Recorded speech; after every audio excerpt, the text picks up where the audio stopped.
श्रीमद्भगवद गीता 18वां अध्याय। अर्जुन ने पूछा, हे मधुसूदन, संन्यास और त्याग के तत्व पृथक पृथक जानने की इच्छा करता हूँ। श्री भगवान ने कहा, कामना वाले कर्मों के त्याग को ज्ञानी लोग संन्यास मानते हैं और विवेकी पुरुष फलों के त्याग को त्याग कहते हैं। कोई पंडित दोष युक्त जानकर कर्म को त्यागना उचित समझते हैं। कुछ लोग यज्ञ, दान और तप आदि कर्मों के ना छोड़ने को त्याग बताते हैं। हे वर्त, त्याग के विषय में हमारा निश्चय जो है वह सुनो। त्याग 3 प्रकार के हैं। यज्ञ, दान और तप आदि कर्म त्यागने नहीं चाहिए। वे अवश्य करने योग्य हैं, क्योंकि ये तीनों ज्ञानियों को पवित्र करते हैं। ये सब कर्म आसक्ति और फल को त्याग कर करने चाहिए। मेरा निश्चय मत यही है जो उत्तम है। अपने नियमित कर्मों का त्याग उचित नहीं। यदि मोहवश ऐसा किया जाए तो वह तामस त्याग है, कर्म दुखप्रद है। यह विचार करके और शरीर के क्लेश के भय से जो त्याग कहलाता है, उसे त्याग का फल नहीं मिलता। यह राजस त्याग कहलाता है। हे अर्जुन, अपना कर्म अवश्य करने योग्य है। फल तथा आसक्ति को त्याग कर जो किया जाता है वह कर्म सात्विक है। जो दुखदायक कर्म से द्वेष नहीं करता और सुखदायक कर्म से प्रीति नहीं करता, वह त्यागी सत्यशील बुद्धिमान मुक्ति के योग्य है। देहधारी संपूर्ण कर्मों का त्याग नहीं कर सकता। कर्म फल त्याग कर कर्म करने वाला त्यागी है। कर्म फल 3 प्रकार के हैं, अनिष्ट, इष्ट और मित्र। जो त्याग नहीं करते उनको ये मरने के पीछे मिलते हैं, योगियों को कभी नहीं मिलते। शरीर, वाणी और मन से भला या बुरा जो काम आरंभ किया जाता है, उसके 5 कारण हैं। ऐसे होने पर भी जो केवल आत्मा को ही करता जानता है, वह दुर्मति कुछ नहीं जानता। जिसको यह अहंकार नहीं कि मैं करता हूँ और जिसकी बुद्धि कर्मों से लिप्त नहीं है, वह मनुष्य प्राणियों को मारकर भी उनको नहीं मारता और उनमें नहीं बंधता। ज्ञान, श्रेय और ज्ञाता ये तीनों ही कर्म के साधन हैं। सांख्य शास्त्र में ज्ञान, कर्म में कर्ता और सात्विक गुणों के वेद 3 प्रकार के हैं। इनको भी सुनो। जो सब भिन्न भिन्न प्राणियों में अविनाशी अभिव्यक्त सत्ता को देखता है, वह ज्ञान सात्विक कहलाता है। जिस ज्ञान से प्राणियों में नाना प्रकार की सताई दिखाई देती है, उसको राजस ज्ञान जानो। ऐसा ज्ञान जिसमें विन कारण और तत्वार्थ के जाने एक ही कार्य में लगा रहे, अल्प और तामस है। फल की इच्छा न करके जो नियत किया जाता है, उसे सात्विक है। जो फल की इच्छा से और अहंकार से बड़े यत्न से किया जाता है, वह कर्म राजस है। जो कर्म परिणाम, धन का खर्च, दूसरे की पीड़ा और अपना पुरुषार्थ ना जानकर मोहवश किया जाता है, वह तामस कर्म कहलाता है। संग से रहित अहंकार, धैर्य और उत्साह युक्त सिद्ध और असिद्ध में समान जो रहता है, वह सात्विक करता है। रोग मुक्त फल का इच्छुक, लोभी, हिंसक, अपवित्र, हर्ष शोक से युक्त राजस कर्ता कहलाता है। चंचल चित्त वाला, नीच, मूर्ख, दूसरों की बुराई करने वाला, आलसी, विवादी और दीर्घ सूत्री और तामस कर्ता कहलाता है। हे धनंजय, गुणों की तरह बुद्धि और धैर्य के भी 3 वेद हैं। उनको विस्तार से कहता हूँ, सुनो। बुद्धि प्रवृत्ति, कर्तव्य, अकर्तव्य, भय और अभय का बंधन व मोक्ष को जानता है, वह सात्विक है। हे पार्थ, जिससे धर्म और अधर्म, कर्तव्य और अकर्तव्य ठीक निश्चय नहीं होता, वह राशि बुद्धि है। हे पार्थ, जिस अज्ञान से ढकी बुद्धि करके मनुष्य अधर्म को धर्म मानता है, वह तामसी है। हे पार्थ, एकाग्रचित होने से इधर उधर न डिगने वाली जिस तृति के द्वारा मन, प्राण और इंद्रियों को की क्रिया ठीक चलती है, वह सात्विक है। हे पार्थ, जो प्रसंग से फल की इच्छा वाला है, जो धर्म, काम और तथा अर्थ को धारण करता है, उसकी तृति राशि है। हे पार्थ, जिस तृति से मूर्खजन निंद्रा, भय, शोक, विवाद और मद को नहीं त्यागता, वही तामसी वृत्ति है। हे भारत, 3 प्रकार के सुखों को सुनो, जिनके अभ्यास से चित्त रमता है, दुख का अंत हो जाता है, वही सुख सात्विक है। जो आरंभ में विष के समान और अंत में अमृत के समान होता है, जो सुख आरंभ में अमृत तुल्य और अंत में विषय के सदृह विषयों और इंद्रियों के संयोग से होता है, उसे राजस कहते हैं। जो सुख आदि और अंत दोनों में मनुष्य को मोह में फंसाता है और जो नींद, आलस्य और प्रमाद से उत्पन्न होता है, वह तामस है। प्रकृति के इन तीनों गुणों से अलग अलग कोई वस्तु आकाश, पाताल, देवलोक में नहीं है। हे परमतप ब्राह्मण, क्षत्रिय, वैश्य और शूद्रों के कर्म स्वाभाविक गुणों में बटे हुए हैं। सम, दम, तप, पवित्रता, क्षमा, नर्मता, ज्ञान, अनुभव और परलोक में श्रद्धा, ये ब्राह्मण के स्वाभाविक सिद्ध कर्म हैं। बहादुरी, तेजस्वी, धैर्य, चतुराई, युद्ध में स्थिरता, उदारता और प्रभुता, ये क्षत्रियों के स्वाभाविक कर्म हैं। खेती, गौरक्षा, व्यापार वैश्यों के स्वाभाविक कर्म हैं। तीनों वर्णों की सेवा शूद्र के स्वाभाविक कर्म हैं। जो लोग अपने अपने और प्रवृत्तियों के अनुसार कर्म करते हैं, उनको सिद्धि प्राप्त होती है। वह सुनो जिसमें वह सब प्राणियों की प्रवृत्ति हुई है, जिसने सब जगत का विस्तार किया है। उस ईश्वर की अपने कर्मों के द्वारा आराधना करके मनुष्य सिद्धि को पाता है। दूसरे उत्तम धर्म से अपना धर्म ही श्रेष्ठ है। स्वाभाविक कर्म करने से पाप नहीं लगता। हे कौन्तेय, दोष युक्त भी स्वाभाविक धर्म का त्याग ना करे। सर्वत्र आसक्ति को छोड़ने वाला, आत्मा को जीतने वाला, इच्छा रहित मनुष्य संन्यास के द्वारा सर्व कर्म निवृत्ति पाकर सिद्धि को पाता है। हे अर्जुन, इस प्रकार का पुरुष सिद्धि को पाता है।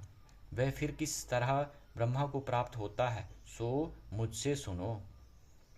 यही इस ज्ञान की परानिष्ठा है। शुद्ध बुद्धि से मुक्त होकर त्रिति द्वारा मन को वश में लाकर शब्दादि विषयों को छोड़कर राग द्वेष से रहित एकांत में रहने वाला मिताहारी प्राणी और मन को जीतने वाला नित्य ध्यान युक्त और वैराग्यवान, अहंकार वल, काम, क्रोध व परिग्रह छोड़कर ममताहीन और शांत मनुष्य ब्रह्मा भाव के योग्य होता है। ब्रह्मा को प्राप्त हुआ पुरुष प्रसन्नचित्त होकर शोक व अभिलाषा को नहीं करता और जीव मात्रा में समदर्शी होकर मुझ में परम भक्ति पाता है। इस प्रकार ज्ञानी मुझ में निवास करने वाला सदैव सब कर्मों को भी करता हुआ मेरे इस अनुग्रह से अविनाशी सनातन मोक्ष पद को प्राप्त होता है। वैसा ही ठीक जानता है। तदंतर तत्व से मुझको जानकर फिर मुझ में ही प्रवेश करता है। सावधानी से अपना मन मुझ में स्थिर करके और सब कर्मों को मुझ ही में अर्पण कर बुद्धि योग के आश्रय से निरंतर अपने चित्त को मुझ में लगा दें।